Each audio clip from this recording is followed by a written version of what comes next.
কাজেই যদি কেউ মনে মনে ফিকির করেন মাদ্রাসায় পড়ছে পড়ুক, সময় যাচ্ছে যাক, এখনো পড়লেই হয়েছে।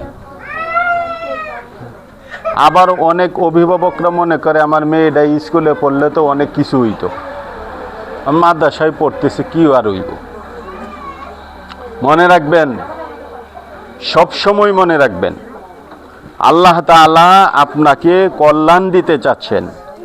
আল্লাহ তাআলা আপনাকে দুনিয়াতেও ভালো রাখবেন, পরকালেও ভালো রাখবেন। এই জন্য আপনার মেয়েকে আল্লাহ স্কুলে না নিয়ে মাদ্রাসায় আনছেন। কিভাবে? একটা কথা মনে রাখবেন, দামি জিনিসের সাথে থাকলে সেও দামি হয়ে যায়। কথার কথা, কোরআন শরীফের উপরে পুরাতন কাপড়, মাত্র 30 টাকা গজের কাপড় কোরআন শরীফের উপরে, এই কাপড় দিয়া কোরআন শরীফের কাভার বানাইছে।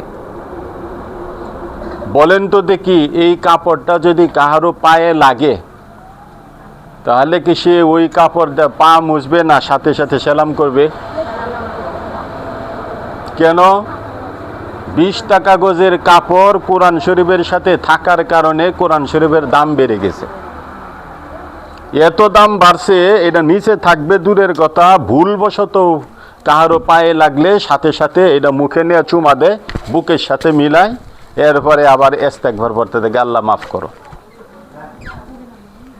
অথচ একটা দামি কাপড় 500 টাকা গজ, 1000 টাকা গজের কাপড়ও যদি হয়, কোরআন শরীফের মধ্যে না থাকে, শরীরের গায়ে থাকে, তাহলে এইটা কাপড়ে, এইটা পায়ে লাগলে অথবা এটা দেয়া পা মুছলে কেউ এটাকে খারাপও মনে করবে না, নিজের কাছেও খারাপ মনে হয় না। কারণ একটাই, কোরআন শরীফ অনেক দামি জিনিস। এই দামি জিনিসের সাথে 20 টাকা গজের কাপড় লাগার কারণে আল্লাহ 20 টাকা গজের কাপড়কেও এত দামি বানিয়ে দিছে যে এটার সাথে কেউ বেয়াদবি সহ্য করে না। এই জন্য কোরআন শরীফ যারাই পড়বে, কোরআন যারাই পড়বে, আল্লাহ তাআলা তাদেরকেও কোরআনের বরকতে দামি বানিয়ে দিবে।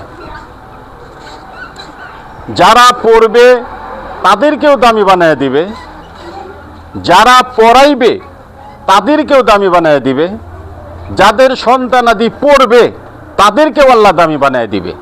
কারণ কোরআন শরীফ দামি জিনিস। কোরআন আল্লাহর কালাম, কোরআন রসুলের উপর নাজিল হয়েছে, কোরআন পৃথিবীর শ্রেষ্ঠ শহরে নাজিল হয়েছে, দামি শহরে নাজিল হয়েছে, রসুলের কাছ থেকে দামি মানুষরা শিখছে। কাজে এই দামি জিনিস যারা শিখবে, যারা সহযোগিতা করবে এবং এই দামি প্রতিষ্ঠানের সাথে যারা লেগে থাকবে, আল্লাহ তাআলা তাদেরকে চতুর্দিক থেকে দামি বানিয়ে দিবে। এই জন্য যাদের সন্তানাদি মাদ্রাসায় দিয়েছেন, আল্লাহ আপনাদেরকে দামি বানাইবে বলেই আপনার সন্তানকে আল্লাহ মাদ্রাসায় আনছে, এটা মনে রাখতে হবে। এখন আপনারা বলেন, দামি জিনিস রাস্তাঘাটে ফেলায় রাখে না হেফাজত করে? আরো জোরে বলেন। দামি জিনিস, কথার কথায় 1000 টাকার একটা নোট, এটা দামি জিনিস। এটা কোনো পাগলেও রাস্তায় ফেলায় রাখবে না, এটা কেউ রাস্তায় ফেলাবে না। এটা পকেটে রাখে, আবার এমন যত্ন করে রাখে যাতে কোনো চোর বাহির থেকে এসে পকেট থেকে চুরি করতে না পারে, হেফাজত করে। আল্লাহু আকবার। আপনার সন্তান মাদ্রাসায় আসার মানে হইল এই সন্তানকে আল্লাহ দামি বানিয়ে দিয়েছে। এমনি তো কোরআনের শিক্ষা হিসাবে সে দামি। আবার হইল আল্লাহ রসুল বলছেন, আল্লাহ রসুল সাল্লাল্লাহু আলাইহি ওয়াসাল্লাম বলছেন, আদ-দুনিয়া কুল্লুহা মাতাউন ওয়া খায়রু মাতাইদ দুনিয়া আল মারআতুস সালিহা। নেককার বিবি, নেককার মেয়ে, নেককার সন্তান, এগুলো হলো পৃথিবীর সবচেয়ে দামি জিনিস। একদিকে তারা কোরআন শিখতেছে এই হিসাবে দামি, আরেক দিকে তাদেরকে আল্লাহ মেয়ে হিসাবে পাঠাইছে, নেককার মেয়ে বনার জন্য মাদ্রাসায় পাঠাইছে, এই হিসাবেও তারা দামি। এখন আপনারা বলেন, একটু আগেই বলছেন দামি জিনিস হইলে হেফাজত করতে হয়, দামি জিনিস রাস্তাঘাটে ফেলায় রাখা যায় না, দামি জিনিস কখনো খুলে রাখা যায় না। তাহলে আপনার সন্তানদেরকে, আপনার মেয়েদেরকে যে আল্লাহ এত দামি বানাইলেন, এই মেয়েদেরকে যেখানে সেখানে রাখা যাবে? আরো জোরে বলেন। তাদেরকে কি করা লাগবে? হেফাজত করতে হবে। হেফাজত কি করবেন? একটা কথা মনে রাখবেন, একটা পাখি উড়ার জন্য দুইটা ডানার প্রয়োজন। এক ডানা দিয়ে কোনো পাখি উড়তে পারে না। এক ডানা দিয়ে কখনো এক পাখি উড়তে পারে না। একটা পাখি উড়ার জন্য দুই ডানার প্রয়োজন। একটা মেয়েকে মানুষ করার জন্য, আল্লাহর প্রিয় বান্দি বানানোর জন্য, রসুলের পুরা উম্মত বানানোর জন্য দুইটা ডানার প্রয়োজন। একটা ডানা হইল তার শিক্ষক শিক্ষিকা, আরেকটা ডানা হইল তার মা বাবা অভিভাবক। আমরা যত মেহনতই করি, আমরা এখানে একবারে ফরজও পড়াই, সুন্নতও পড়াই, আওয়াবিনও পড়াই, বেতরও পড়াই, সব পড়াই, কিন্তু আপনার বাড়িতে গিয়া যদি মেয়েটা ফরজ নামাজও না পড়ে, এই মেয়েটা কোনো সময় তার পূর্ণাঙ্গ জায়গায় পৌঁছতে পারবে না। আমাদের মেহনতের পাশাপাশি যতক্ষণ আপনারা মেহনত না করবেন, ততক্ষণ পর্যন্ত আপনার মেয়েটা পরিপূর্ণ গন্তব্যস্থলে পৌঁছতে পারবে না। আমরা যেমন চাচ্ছি ওই রকম সে হইতে পারবে না। উভয় দিকের মেহনত লাগবে। আল্লাহর হস্তে আপনাদের কাছে অনুরোধ, আমরা আপনাদের মেয়েদের জন্য নিয়মিত কান্দি, নিয়মিত আপনার সন্তানের জন্য আমরা কাঁদি, দোয়া কইরে বলে, ও আল্লাহ আমার ছাত্রীদেরকে মাফ করে দাও, ও আল্লাহ আমার ছাত্রীদেরকে আপনার প্রিয় বান্দি হিসাবে কবুল করেন, ও আল্লাহ আমার ছাত্রীদেরকে মৃত্যুর আগ পর্যন্ত যেখানে রাখেন ভালো রাখেন, সুস্থ রাখেন এবং সুখে শান্তিতে রাখেন। আমরা নিয়মিত আপনার সন্তানের জন্য দোয়া করি, কিন্তু আমি আপনাদেরকে জিজ্ঞাসা করি, আপনারা কয়দিন তাহাজ্জুদের নামাজ পড়া আপনার সন্তানের জন্য দোয়া করছেন? কয়দিন? শুধু আমাদের চোখের পানিতে হবে না, আমরাও কাঁদবো, আপনারা অভিভাবকও কাঁদবেন। দুই চোখের পানি যখন একসাথে মিশবে, তখন আমার ছাত্রী, আপনার মেয়ে, আপনার বোন, আপনার অধীনস্থ মেয়ে দেখা যাবে আল্লাহ পাকের প্রিয় বান্দি হয়ে গেছে। এই জন্য আমরাও দোয়া করব, আপনারাও দোয়া করবেন। আমরা আমাদের জায়গা থেকে মেহনত করব, আপনারা আপনাদের জায়গা থেকে মেহনত করবেন। করবেন তো ইনশাল্লাহ? করবেন তো ইনশাল্লাহ? আমরা চাই একটা মেয়েও অনুপস্থিত না থাকুক। আপনারাও চান আমি আমার মেয়েকে কখনোই অনুপস্থিত রাখবো না। আমরা চাই আপনার মেয়ে কখনো বেপরদায় না থাকুক। আপনি আপনার জায়গা থেকে চান যে আমার মেয়েকে কখনো আমি পরপুরুষের সামনে দেব না। যখন আমি আমার জায়গা থেকে মজবুত থাকব, আপনি আপনার জায়গা থেকে মজবুত থাকবেন। মেয়েটা আস্তে করে আলহামদুলিল্লাহ আস্তে আস্তে আস্তে আস্তে সে একটা সোনার মানুষ হিসাবে সে পরিচিত হবে, সোনার মানুষ হিসাবে সে গঠন হবে। এভাবে যখন মেহনত করব, উভয় দিকের মেহনত, তখন ইনশাল্লাহ এখান থেকে নূর চমকাবে, নূর চমকাবে। আমি আপনাদেরকে আশ্বস্ত করতে পারি একটা বিষয়, আলহামদুলিল্লাহ যারা পুরুষ মাদ্রাসায় যে সমস্ত ছেলেরা পড়ে, জিন্দিগিতে এদের কোনো কষ্ট নাই। আল্লাহ কোনো না কোনোভাবে আল্লাহ তাআলা এদেরকে খুব ভালো রাখে। আমি চ্যালেঞ্জ করে বললাম, আপনাদের মেয়েরা যারা মাদ্রাসায় ভর্তি হয়েছে, ইনশাল্লাহ তাদের বৈবাহিক জীবনেও মৃত্যুর আগ পর্যন্ত ইনশাল্লাহ কোনো না কোনোভাবে আল্লাহ তাআলা তাদেরকে সুখেই রাখবে। ইনশাল্লাহ এটা বিশ্বাস রাখবেন, সুখেই রাখবে। এই জন্য কেউ মনক্ষুণ্ণ হবেন না, মন ভাঙবেন না। তা আমার প্রথম কাজ হলো, আমরা চাই একটা মেয়ে অনুপস্থিত না থাকুক। আল্লাহর ওয়াস্তে আপনার যতই কষ্ট হোক, আপনি আপনার মেয়েটাকে মাদ্রাসা পাঠিয়ে দেবেন ঠিক মতো। দুই নম্বর আবেদন,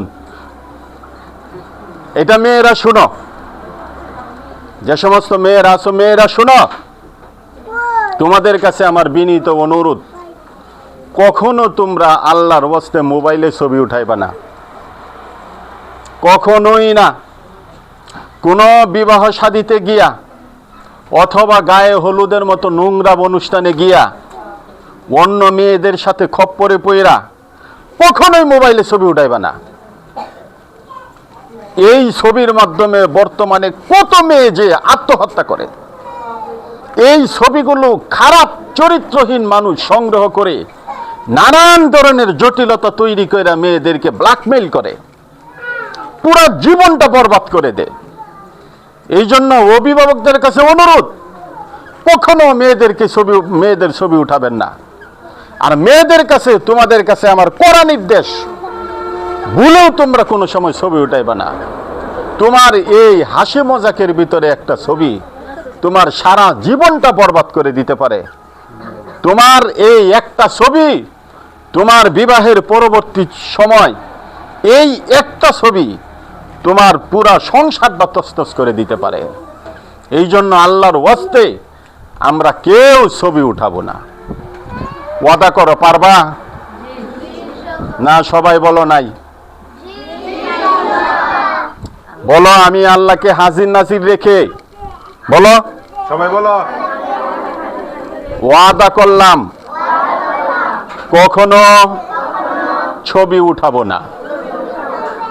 যদি ইতিপূর্বে উঠায় থাকি, মোবাইল থেকে ডিলিট করে ফেলবো।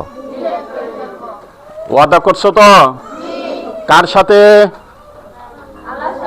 আরো জোরে বলো, কার সাথে ওয়াদা?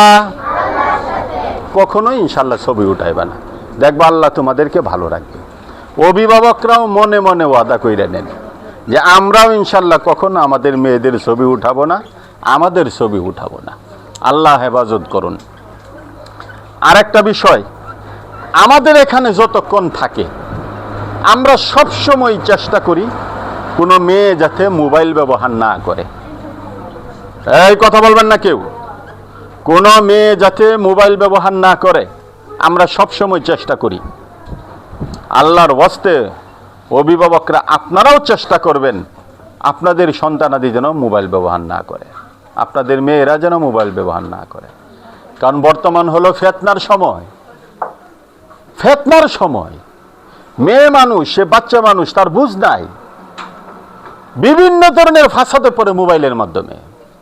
এমন এমন জায়গায় ফাসাদে পড়ে যেটা সামাজিকভাবে আমার সাথে মিলাই না, কোনোভাবেই মিলে না। এইরকম কলিজার টুকরা মেয়েটা যখন ভিন্ন কোনো জায়গায় এরকম একটা সম্পর্ক হয়ে যায়, তখন শুধু কান্না ছাড়া আর কিছুই থাকে না। মনে রাখবেন, কূপ খনন করার সময় যদি ছোট কইরা খনন করা না হয়, বড় কইরা করা হয়, খননের পরে কূপের মুখ ছোট করা যায় না। আপনি শুরুতেই যদি আপনার মেয়েরে চোখে চোখে রাখেন, পরপুরুষের সাথে কথা বলতে না দেন, মোবাইলে যেখানে সেখানে কথা বলতে না দেন, শুরু থেকেই মনে রাখবেন আপনার পরবর্তীতে আপনারও আফসোস লাগবে না, মেয়েরও আফসোস হবে না। আর যদি শুরুতে উন্মুক্তভাবে ছাইরা দেন, কোনো খবর না রাখেন, একটা সময় এমন হবে আপনিও কানবেন, আপনার মেয়েও কানবে, আপনার পুরো পরিবার কানবে। এই জন্য একটা মোবাইল একটা মেয়েরে ধ্বংস করার জন্য যথেষ্ট। আল্লাহর ওয়াস্তে আপনাদের কাছে আমার অনুরোধ, মেয়েদের হাতে মোবাইল দিয়েন না। আর আমার মা, তোমরা যারা ছাত্রী আছো, তোমরা আমার মেয়ের মতো, আমি তোমাদের কাছে অনুরোধ করছি, মারা এমন কোনো কাজ কইরো না যে মা বাবার মুখটা ছোট হয়। এমন কোনো কাজ কখনো করবা না। সব সময় তোমার মা বাবার উপরে রাখবা, আল্লাহ তাআলা তোমার উপরে উঠাই দিবে। সব সময় মা বাবার শান্তিতে রাখবা, আল্লাহ তাআলা তোমাকে উপরে উঠাই দেবে, তোমার শান্তির ব্যবস্থা করবে। তুমি চলে যাওয়ার পরে যেন মা বাবা বলতে বাধ্য হয়, আমার ঘরটা অন্ধকার করে আমার মেয়েটা চলে গেছে। এমন যাতে না হয়, কখনো যাতে মা বাবা আফসোস করে না বলে যে আমার কলিজার টুকরা মেয়েটা আমার জীবনটা ধ্বংস করে গেছে গা, এমন যাতে না বলে। এই জন্য কথাগুলো খুব মনোযোগ দিয়ে বুঝতে হবে, আমলের নিয়তে শুনতে হবে কথা। আমি তোমাদের হিতাকাঙ্ক্ষী, আমি তোমাদের বাবার মতো, আমি তোমাদের উস্তাদের মতো। তোমাদের উস্তাদ মুফতি তৌফিক আমার ছাত্র, এই হিসাবে তোমরা ভায়া হয়ে আমার ছাত্রী। আমি আমার জায়গা থেকে তোমাদেরকে বলছি, তোমাদের সাথে, তোমাদের চলাফেরার সাথে তোমাদের আমল আখলাকের সাথে এই পরিবেশের সম্পর্ক, এই মাদ্রাসার সম্পর্ক। তোমরা যত ভালো চলবে তত এই মাদ্রাসার সুনাম হবে। যদি বদনাম করো অটোমেটিক মাদ্রাসার বদনাম হয়ে যাবে। আল্লাহর ওয়াস্তে এই মাদ্রাসার কেউ বদনাম করো না। আল্লাহর ওয়াস্তে এই মাদ্রাসার কেউ বদনাম করবা না। এমন কোন কাজ করবা না যে কাজের কারণে মাদ্রাসার বদনাম হয়। পারবা তো ইনশাল্লাহ? পারবা তো ইনশাল্লাহ? উস্তাদরা যেইভাবে পড়াশোনা করায় ওইভাবে তোমরা পড়বা। উস্তাদদের চেয়ে বেশি বোঝার চেষ্টা করবে না। আমি তোমাদের সবাইকে সাক্ষী রেখে বলতে পারি, আমি জীবনেও কখনো আমার কল্পনাতেও আসে নাই যে আমি উস্তাদের চেয়ে বেশি বুঝি। সব সময় মনে করতাম উস্তাদ বেশি বুঝে আমি কম বুঝি, উস্তাদ বেশি বুঝে আমি কম বুঝি। এই জন্য আল্লাহ তাআলা হয়তো আমাকে বিভিন্ন জায়গায় ঘুরাইতেছে, বড় বড় কাজ আল্লাহ তাআলা আমার মাধ্যমে নিচ্ছেন হয়তো এই জন্যই। তোমাদেরকে বলে, তোমরা কখনোই তোমাদের শিক্ষক শিক্ষিকা তাদেরকে সব সময় বড় মনে করবা যে আমার শিক্ষক অনেক বড়, আমার শিক্ষিকা অনেক বড়, তারা বড়। যত বেশি শিক্ষক শিক্ষিকারে বড় মনে করবা আল্লাহ তাআলা তোমাদেরকে বড় বানায় দিবে। আর যদি কোনো শিক্ষক শিক্ষিকার প্রতি তোমাদের মনে কোনো খারাপ ধারণা থাকে, বুঝে না, যোগ্যতা নাই, ছোট হুজুর, ছোট শিক্ষিকা, ছোট উস্তাদজি, হ্যাঁ, ছোট ম্যাডাম, এরকম যদি কেউ ধারণা থাকে, মনে করবা তুমি আস্তে আস্তে আস্তে আস্তে করে এই লাইন থেকে বিচ্ছিন্ন হয়ে যাইবা। এই জন্য উস্তাদের প্রতি খুব ভালো ধারণা করতে হবে। পারবা তো ইনশাল্লাহ? উস্তাদের সাথে সব সময় ভালো ব্যবহার করবা। তোমার শিক্ষিকা যারা আছে শিক্ষিকাদের খেদমত করবা, শিক্ষিকাদের খেদমত করবা, শিক্ষিকাদের মন জয় করার চেষ্টা করবা, শিক্ষিকার দিলের দোয়া নেওয়ার চেষ্টা করবা। আল্লাহ তাআলা কবুল করুন, আল্লাহ তাআলা কবুল করুন। সর্বশেষ আমার আর একটা কথা বলে শেষ করে দিচ্ছি। যেহেতু মাদ্রাসায় একটু আগেই মুফতি তৌফিক বলছেন, মাদ্রাসায় বেতনের অনেক ঝামেলা, অনেক ঝামেলা। প্রত্যেক মাসে অনেক টাকা ভর্তুকি দেওয়া হয়, আমি নিজেও জানি এটা। এই জন্য অভিভাবিকা যারা আছেন, আপনারা যে আপনাদের মেয়েদের বেতন দিচ্ছেন, আপনারা মনে করছেন যে এই টাকাটার কোনো সব পাইবেন না, এটা মনে করেন না। আপনি আপনার টাকা দান করলে যেই সব পাইতেন, আপনার মেয়েকে মাদ্রাসায় পড়ানোর পিছনে যেই টাকা যাচ্ছে এর চেয়ে বহুগুণ বেশি সব পাইতেছেন। এই জন্য আল্লাহর ওয়াস্তে শিক্ষক শিক্ষিকা যদি মাস শেষে একেবারে কম বেতনটা দেয়, 2000, 3000, 4000 টাকা বেতন, এই বেতনটা যদি তারা মাস শেষে না পায় তাহলে মানসিকভাবে তারা একটু কষ্ট পায়। কেন? যে আমরা সবাই আপনার মেয়ের পিছনে সবসময় মেহনত করি, ফিকির করি, মাস শেষে যদি আপনারা আপনাদের পাওনাটা আমাদেরকে ঠিকমতো না দেন, এই সামান্য পাওনাটা, তাহলে একটু কষ্ট লাগে। এই জন্য অভিভাবিকা যারা আছেন আপনাদের কাছে অনুরোধ, যেহেতু দেওয়াই লাগবে, আগে থেকে একটু ব্যবস্থা করে রাখা, যে মাস যাচ্ছে যাতে আমার মেয়ের শিক্ষক শিক্ষিকারা কোনো রকম কষ্ট না পায়, আমি টাকাটা দেওয়া দিব। আমার 15 দিন পরে হইলেও দিতেই হবে, আমি 15 দিন দেরি করবো কেন, আমি টাইম মতো বেতনটা দেওয়া দিব। কী কোন এতটুকু মেহনত করা যায় না? কী কোন অভিভাবিকারা? ইনশাল্লাহ আপনারা এই একটু ফিকির করবেন ইনশাল্লাহ। আর বাকি আর একটা কথা, ছুটি কাটার বিষয়টা আল্লাহর রাস্তায় এগুলো কইরেন না। এই মুফতি তৌফিক একটু আগেও বলছে, নিয়মিত কিছু মেয়েরা আছে দেরি কইরা। আমি এই কথাটি রিপিট করতে চাই না, কিন্তু তৌফিক সাহেব যেভাবে বলছেন, আপনারা ইনশাল্লাহ এদেরকে টাইম মতো মাদ্রাসায় পাঠাইবেন আর অনুপস্থিত কম রাখার চেষ্টা করবেন। সর্বশেষ সম্মানিত অভিভাবিকা যারা আছেন, আল্লাহর ওয়াস্তে আপনাদেরকে বলবো, আপনারা নিজেরা পর্দাসীন হয়ে যান, আপনাদের মেয়েরা আপনাদের থেকে পর্দা শিখে ফেলবে। আমি আমার বড় মেয়ে আফিফারে আমি আমার জীবনে একদিনও বলি নাই যে তুমি পর্দা করো, একদিনও বলি নাই। কিন্তু দেখছে তার মা পর্দার ভিতরে থাকে, সে অটোমেটিক পর্দায় ঢুকে গেছে, একদিনও বলি নাই। এমনকি আমার বড় মেয়ে আফিফা, যারা চিনো তোমরা অনেকেই, আমার বড় মেয়ে আফিফা আমার বাসায় আসলে, বাড়িতে আসলেও কাহারও ঘরে যায় না। এমনকি তার আপন জেডা মাহারাম বেশির চেয়ে বেশি একটা সালাম দেয়া করবো, ওখানেও বইয়া গপ্প করব হয় না। মানে এই যে একটা প্রভাব, মানে মা বাবা যদি দিনের উপর চলতে থাকে তাহলে দেখা যায় সন্তানাদিরাও দিনের প্রতি চলতে থাকে। আপনারা যারা মা আছেন, অভিভাবিকা আছেন, আপনারা যদি পর্দার ভিতরে আইসা যান, দেখবেন আপনার মেয়েরা পর্দার ভিতরে এসে যাবে। আপনারা যদি 5 ওয়াক্ত নামাজ পড়েন, দেখবেন আপনার মেয়েরাও 5 ওয়াক্ত নামাজি হয়ে যাবে। কিন্তু আপনি নামাজ পড়তেন না, আপনার মেয়েরে বলবেন নামাজ পড়, নামাজ পড়তো না। মেয়েরা সন্তানাদিরা বলার চেয়ে দেখার অনুসরণ বেশি করে। আপনি প্রতিদিন রাত্রে উঠে গেছেন, শেষ রাতে তাহাজ্জুদের জন্য উঠে গেছেন, 1 দিন 2 দিন 3 দিন 4 দিন আপনি উঠতেছেন নামাজ পড়ার জন্য, আল্লাহু আকবার। হঠাৎ করে দেখবেন আপনার মেয়েও উঠে গেছে, সাথে দাঁড়ায় গেছে নামাজের জন্য। কিন্তু আপনি কোনোদিন উঠবেন না, 1 বছর পর্যন্ত লাগায়ও যদি বলেন তাহাজ্জুদ পড়ে, ফজর নামাজই করতো না। এই জন্য শুধুমাত্র মেয়েদেরকে দোষ দিব না। মেয়েরা নামাজ না পড়ার কারণ আমি নিজে, মেয়েরা পর্দা না করার কারণ আমি নিজে, মেয়েরা এদিক সেদিক দৌড়াদৌড়ি করার কারণ আমি নিজে। কষ্ট নিয়েন না, এটাই বাস্তবতা। আমাদের কথার চেয়ে মেয়েরা আমাদের কর্মগুলো বেশি ফলো করে, বেশি দেখে, কথা বেশি গ্রহণ করে না, কিন্তু আমার চাল চলন, উঠা বসা, আমল আখলাক, এগুলো মেয়েরা বেশি গ্রহণ করে। এই জন্য আমরা নিজেরা ইনশাল্লাহ আল্লাহওয়ালা হয়ে যাব, আমাদের মেয়েদেরকেও আল্লাহ তাআলা আল্লাহওয়ালি বানিয়ে দিবেন। আমরা নিজেরা দিনদার হয়ে যাব, ইনশাল্লাহ আল্লাহ তাআলাও আমাদের মেয়েদেরকে দিনদার বানিয়ে দিবেন। করবো তো ইনশাল্লাহ, চেষ্টা করবো তো ইনশাল্লাহ সবাই। কি কোন অভিভাবিকা যারা আছেন পারবো না ইনশাল্লাহ? ইনশাল্লাহ। আর একটা বিষয় হলো, এটাই শেষ, বাড়িতে যাওয়ার পরে যদি কোনো মেয়ে ঝামেলা করে, তাহলে আল্লাহর ওয়াস্তে এই কথাগুলো মাদ্রাসায় ম্যাডামদের কাছে জানায় দিলে ভালো হয়।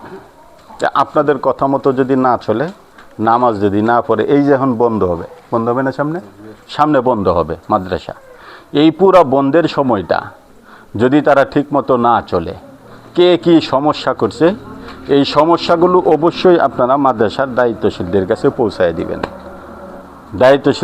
পৌঁছায় দিবেন, আর এখানে যদি কোনো সমস্যা করে, তাহলে দায়িত্বশীলদের দায়িত্ব হলো যে আপনাদের কাছে এই সংবাদগুলো পৌঁছায় দিবে। উভয় পক্ষ যদি সচেতন থাকে, তাহলে ইনশাল্লাহ মেয়েরা ভালো মতো চলবে। আল্লাহ তাআলা আমাদের সকলকে কবুল করুন, সকলেই বলি আমিন। দুরূদ শরীফ পড়ি। আল্লাহুম্মা সাল্লি আলা মুহাম্মাদিন ওয়া আলা আলি মুহাম্মাদ কামা সাল্লাইতা আলা ইব্রাহিম ওয়া আলা আলি ইব্রাহিম